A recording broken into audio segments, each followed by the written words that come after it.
বহুভুজটির ঘূর্ণনের পর এটা ছবি দেখতে কেমন হবে?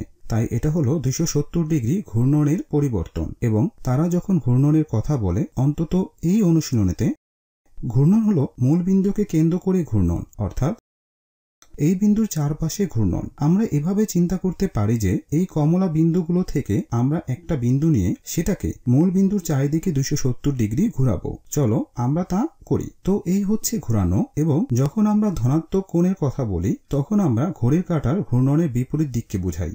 আমরা ত্রিকোণমিতির ক্ষেত্রে যেভাবে করি ঠিক একইভাবে এটা করতে হবে। তাই এখানে আমরা শুরু করলাম এবং একে 90 ডিগ্রি ঘোরালাম। তারপর আমরা আরো 90 ডিগ্রি ঘোরাতে থাকলাম, তাহলে আমরা মোট 180 ডিগ্রি ঘোরালাম, এবং আমরা আরো 90 ডিগ্রি ঘোরাবো 270 ডিগ্রি পাওয়ার জন্য। আমরা আরো কয়েকটা করে দেখি। নীল ভরাট আকৃতিটিকে কমলা আকৃতিতে নেওয়ার জন্য ঘূর্ণনের মান কত?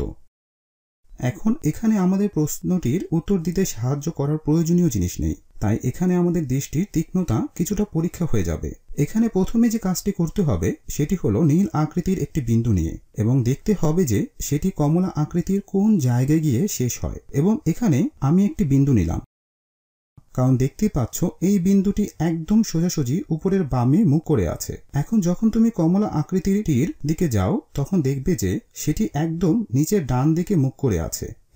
এই পুরোটা পথ অতিক্রম করছে। তাহলে তুমি বলতে পারো এটা এদিকে মুখ করেছিল এবং ঠিক বিপরীত দিকে সম্পূর্ণ পথ গিয়েছে। তো এটা ছিল 180 ডিগ্রি পরিবর্তন বা 180 ডিগ্রি ঘূর্ণন।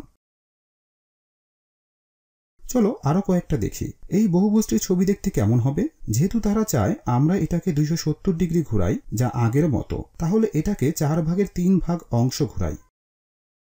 দেখা যাক কিভাবে আমরা এটা করতে পারি। তো এখানে আমাদের একটু বুদ্ধি খাটাতে হবে। আসলে যদি আমরা এই বিন্দুটি নেই, কারণ এভাবে করলে 270 ডিগ্রি কল্পনা করা সহজ, তাই এখন আমরা 90 ডিগ্রি করে ফেললাম, আর এখন 180 ডিগ্রিও করতে পারি, এবং এখন আমরা 270 ডিগ্রিও করে ফেলেছি।